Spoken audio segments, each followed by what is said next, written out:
இதெல்லாம் இயேசுவை பாருங்கள், சிலுவையில் நொறுக்கப்பட்டார்.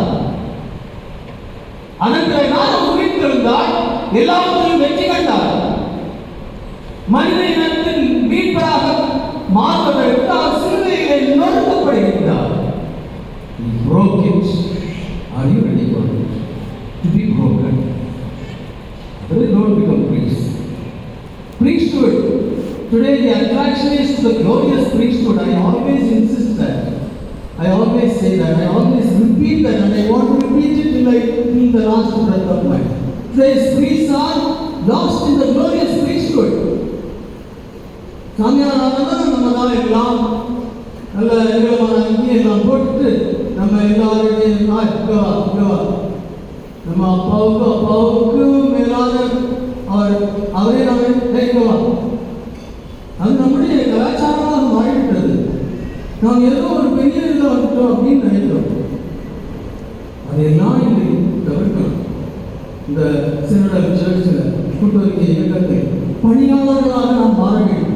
Glorious priesthood, that is the Old Testament priesthood. அந்த பழைய ஏற்பாட்டில் உள்ள குருக்கள் அவர் ஒன்றி இழக்கவில்லை. அவர்கள் பலி செலுத்தினார்கள், தங்களை அல்ல மிருகங்களை பலி செலுத்தினார்கள். அந்த பலியினுடைய முக்கியமான பாகம் அவர்களுக்கு கிடைத்தது. அதான் glorious priesthood, Old Testament priesthood. இதுதான் அனைவருக்கும் ஒரு வாழ்க்கையை வாழ்கிறோம். அதை போன்ற வாழ்க்கை வாழ நாம் முயற்சிக்கிறோம். எல்லாம் சொகுசாக இருக்கணும், ஒரு நல்ல பேட்ச் தான் அனுப்பணும். மிஷன் கண்ட்ரிஸ் எல்லாம் அனுப்பக்கூடாது, அங்கெல்லாம் பட்டினி கிடக்க வேண்டிய வரும். நான் நல்லா இருக்கணும், நல்ல இடத்துல நல்ல சொகுசா எல்லாம் முப்பட்சம் இருக்கணும். அதான் glorious priesthood. But our priesthood is a victim priesthood.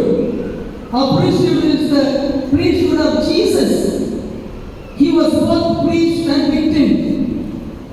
He was a priest, offered the sacrifice, but he offered himself. So he becomes a victim, both priest and the victim. That's the priesthood of Jesus. நொறுக்கப்பட வேண்டும், victim. நம்ம அப்படி நொறுக்கப்படும் போது இறைவனின் ஆசையாக மாறியிருக்கிறோம், பிறருக்கு ஆசீர்வாதமாக மாறியிருக்கிறோம். நாம் நொறுக்கப்படும் போதுதான். Unless the grain of wheat falls to the earth and dies, it cannot bring forth fruit. We have to go through the process of being broken. நொறுக்கப்படுதல். இன்றைக்கு எத்தனை பேர் அதற்கு எதிராக இருக்கின்றோம்?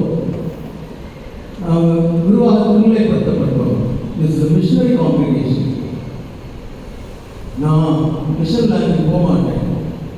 அப்பா அம்மாவோடு இருக்கணும், அவங்க வயசாகிட்டாங்க. அதனால் எனக்கு இந்த தமிழ்நாட்டிலே அப்பாயிண்ட் பண்ணுங்க. இப்போ நீங்கள் நொறுக்கப்படுவதற்கு நீங்கள் ரெடியாக இல்லை. உங்களால் ஒருவரும் ஆசீர்வாதம் பெற முடியாது. ஆனால் தன்னுடைய அந்த பெற்றோர்களை விட்டுவிட்டு அது ஒரு நொறுக்கப்படுதல், become a victim. அந்த கட்டளையை ஏற்றுக்கொண்டு கீழ்ப்படிந்து நாம் அந்த மிஷன் கண்ட்ரிக்கு போய் அங்கே பணிபுரியும் போது நொறுக்கப்பட்டவர்களாக இருக்கின்றோம். அங்கே நாம் விக்டிமாக மாறுகின்றோம். நிறைய துன்பங்களை ஏற்றுக்கொண்டு நடக்க வேண்டியது இருக்கும்.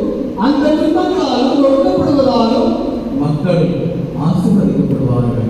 அங்குள்ள மக்களும் இங்குள்ள மக்களும். நாம் எப்போது நொறுக்கப்படுகின்றோமோ அப்போதுதான் பிறர் ஆசீர்வதிக்கப்படுவார்கள். நொறுக்கப்படுதல். பிறகு கடைசியாக he gave it to them. We have to give ourselves to the people, our time, our resources, our energy, and everything. Today, please have no time because 2-3 mobiles and the internet, they are busy after the mass. People come, கொஞ்ச நேரம் காத்திருந்து சொல்லுவாங்க, are you ordering for the internet service? Then you should have become a call center boy. You are ordering for the people.